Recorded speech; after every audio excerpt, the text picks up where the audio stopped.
Thrand here, and I'm here with a video that I'd originally intended. I was going to be doing a review of For Honor. I honestly thought that's what a lot of our viewers wanted out there. I didn't know about the Matt Pat reply, where he had totally butchered history and everybody demanded me make videos about that, which I think we've pretty much got that covered. But since I had put some effort into my ideas of thinking on For Honor and actually playing the beta, I'd come up with a suggestion. If they want to make a game like that, why do they have swords when you defeat the guy's defenses, when he tries to parry or defend? You hit him, and it's a good blow and a powerful blow, and he's near death, and it chops through his armor. We already know from multiple tests on our channel and from others that you can't cut through plate armor. Although you can dent it in with maybe a pole axe or an extremely heavy weapon, maybe the cannonball out of the game or something, which would still injure the man. Even the shock from it, if it didn't actually cut him, but the blow was with enough force, it would be like getting in a car wreck. You could still take somebody out or knock them silly or unconscious, or his chin strap might break in his helmet, busting his face anyway. Something like that would be a good feature. But lots of games like World of Warcraft, I believe Witcher 3, Pathfinder game, they have abilities in there called Sunder Armor. You hear this as expose armor, maybe break armor, things like that in different games. And what it basically does, it means you're damaging the armor in some way that you can actually hurt the opponent.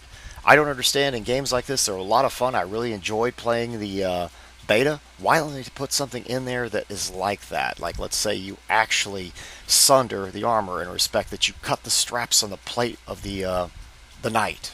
I actually tested that out as the Viking to see if that was even physically possible in real life. Now, I know the person would be moving around would be much more difficult, but I tested that out in this video, the sundering idea of cutting the straps, which you actually see in Tallhoffers. A real fight like that in full plate, which we see in the Tallhoffer plates, he actually saws the straps loose for the helmet while he's grappling, gets stabbed in the leg, and takes his rondel and stabs him in the throat. No one wants a game that realistic. I'm sorry, that wouldn't be fun.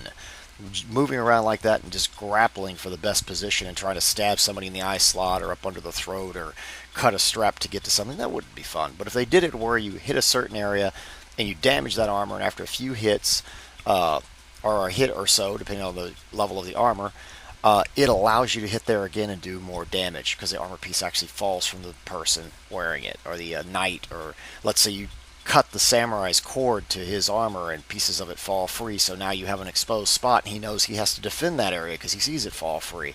That would make it much more strategic and a lot of fun. So what I do here in this video, and also in the mail, Vikings would be wearing mail armor most likely. They'd be wearing what most people call chainmail and mail armor, and it's not that hard to bypass because, I mean, the bludgeoning weapons would be much more effective against it.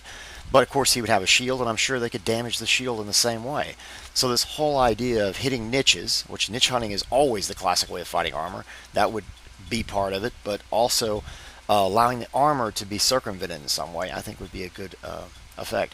Well, without talking too long on this, and you see some of the gameplay I had there, let's get into the test I did, and I also show a little bit of half sorting with a Viking sword and or a arming sword, and why that probably wouldn't be necessary, but it could be effective.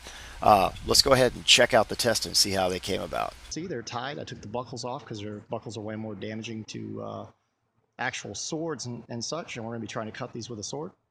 And you can also see here that this was actually cut at one time for one of our tests in it. But I just removed the buckles, all I've done, and tied it in place. This, as you can see, this gorget covers up this strap. And this strap would actually be a major niche if it did not have the gorget. And then you have a place for the pauldron, which would maybe come up higher, and there'd be very little strap hanging out, but you probably would have this one. The pauldron would help protect this more, though. Careful, it might be stinky. Yeah, it might be stinky, but this is where the actual niche under the armpit is. You can stab into here, thrust into here. It might have light mail or lots of gambeson, but the gambeson can't be too thick and the mail can't be too heavy, or it will actually, like the gusset in this sleeve here, you won't be able to move your arm. That's what it's there for. Most common ways to sunder armor, if you look in some of the treatises and manuals, they actually grab the faceplate and yank it open. And you would think that you couldn't do that, but there was usually just a catch of some sort that held the visor shut, as you see right here.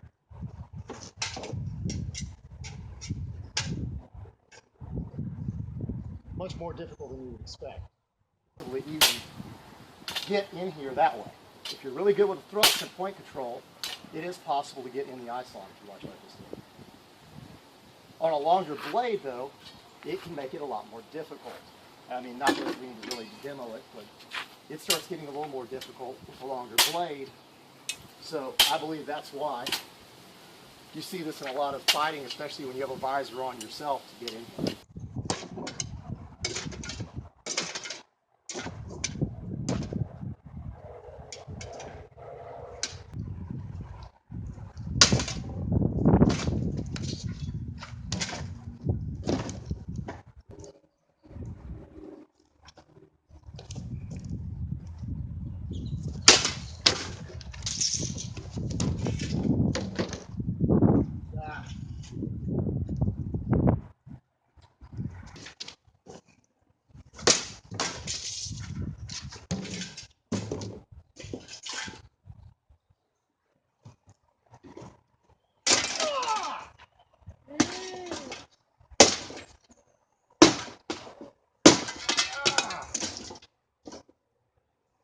I knew it was hard to hit that strap. I actually had to try several times to get it just right.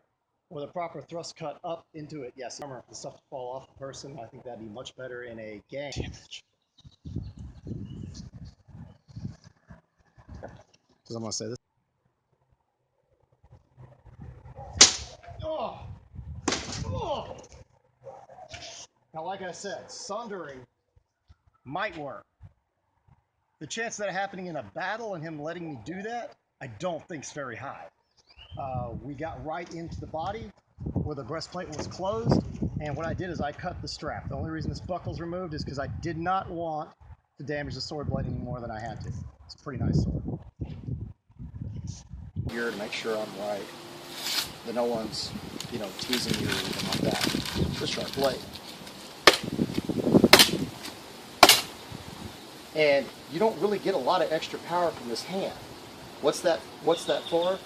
That's for guidance. That's to guide it into the target. But with a short blade like this, I honestly believe, I can stab pretty effectively over and over again, without worrying about it. Most long swords, when you see the longsword techniques, they're way longer. You've got a two-handed, the later century longswords. This is more of an arming sword in that time. But what this was normally used for, if you look at something like this helmet here, it was so when you were stabbing, you didn't miss. See how I got it right in the eye slot? I missed, I got it in. But it made it a lot easier to do. So if you were fighting and you wanted to grapple with somebody, you could grapple, come back, hook the guy, throw him over your leg, what have you, like a technique we showed in another video. You could use the back of your sword to do so. Also, they had longer quillions, so you could even use the quillions to stab in an eye, or what have you. Can I hit this? With some substantial power? Yes.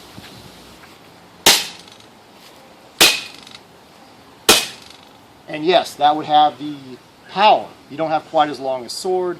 If you had gloves on, you'd probably get more of a swing than I did at it, but you could see it's denting the heck out of it. So this is a powerful blow. This would crack a man's skull. I hope you enjoyed the episode, and I hope this answered the age-old question of who would win, the Viking samurai or the knight. Technically, they all had different forms of armor, made for different reasons that way. The knight probably being the most protective with the least niches. The samurai had good armor. His was mostly made for archery, and it was good in single combat as well, not as protective as the knight. And then the Viking in his mail armor. The later century Viking, if you had him in his heyday, just like the rest of them, he would have good armor as well, and a shield. So he'd be fighting with an extra piece of armor, an actual shield. So actually all of them against each other one-on-one, if they were to get into a match, going for niches and stuff, the way armor truly works as we see in the treaties and the manuals, either one of them could win. Even a man in mail, later century mail, was still worn, even when plate was being worn, and people still defeated people in plate. It has a lot to do with luck, skill, and just the ability to get in and find those niches and kill your opponent or get a lucky blow. So anyway, I hope you enjoyed this. I hope some game company probably picks up the idea and tries it out, because I'm excited to see what that would be like if the armor actually protect you. And if someone to hit it and damage it and a piece of armor to come free, or to rip it loose intentionally and then come back with a second blow to finish the opponent. that would give him the ability to try to defend that area, and I think it would make a much more strategic game. Also, having some abilities where you can grab the person and throw them and pound on them, they have that in For Honor, but have it where you could actually throw them with lighter weapons and try to get them in niches or stab them in an area which is more damaging and get a better wound. So to finish them, I think that would be a cool idea, and I'm looking forward to it. I hope you all enjoyed it. Be sure to like and subscribe and tell people about our channel, share our videos, and farewell.